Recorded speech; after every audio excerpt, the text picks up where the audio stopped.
Hi everyone. Today I'm going to read two of my dad's stories.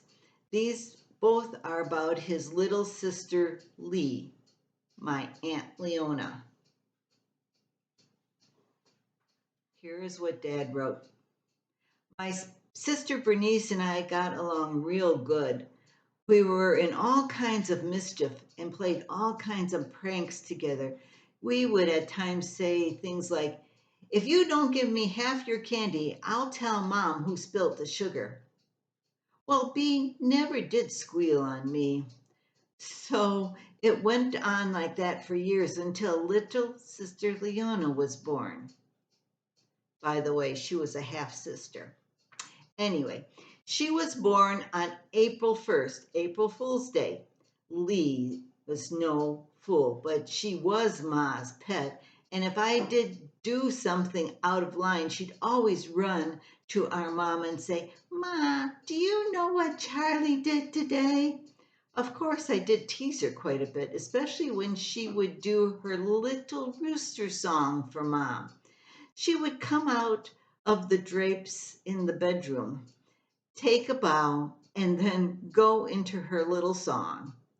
I would go into my act, mimicking her. She would start to cry, "Ma, Charlie's making fun of me." Ma tried to keep a straight face. "Charlie, behave and listen." Now let's see if I can get to the next one here. The next one of Dad's stories is called Getting Even. Lee got even with me one Halloween. We were doing our usual Halloween pranks, trick or treating, ringing a bell, and running. We came to a large fence belonging to a friend of the family. Somebody just happened to push the fence, and like dominoes, it came down. Not just a little, it came down all around the house, the whole fence. Bump, bump, bump, bump, bump, bump. We ran in all directions. I ran home. Lee, sitting on the porch, asked, "What you been doing?" "Ah, nothing much," I replied. She didn't believe me. Well, anyway, Lee had to go to bed. I sat on the porch waiting for some of the guys to come around. Some of the guys did come, not alone, but with the police. "Were you with these guys when that fence got wrecked?" I admitted I was. "Okay, come along with us." Off to the Hooskows I went.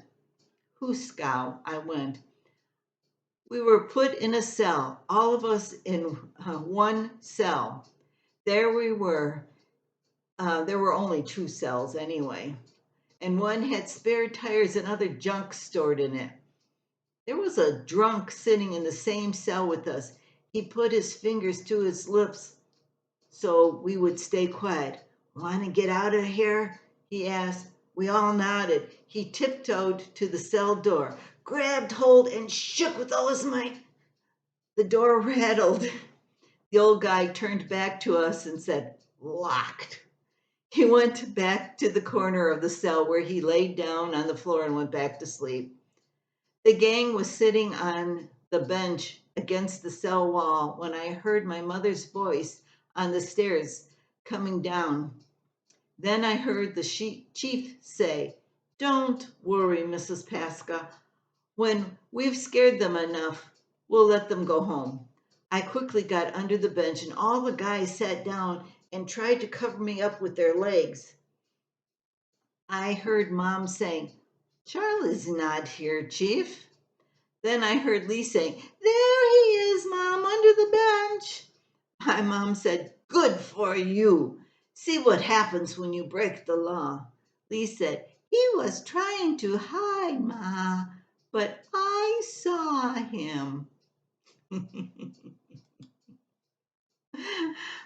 They were all loving family, even though those pranks did happen, and even though baby sister Lee got a little extra care from Mom. I hope you like this story. It's perfect for this time of year. Until next time, that's all there is from Sunny Book Farm.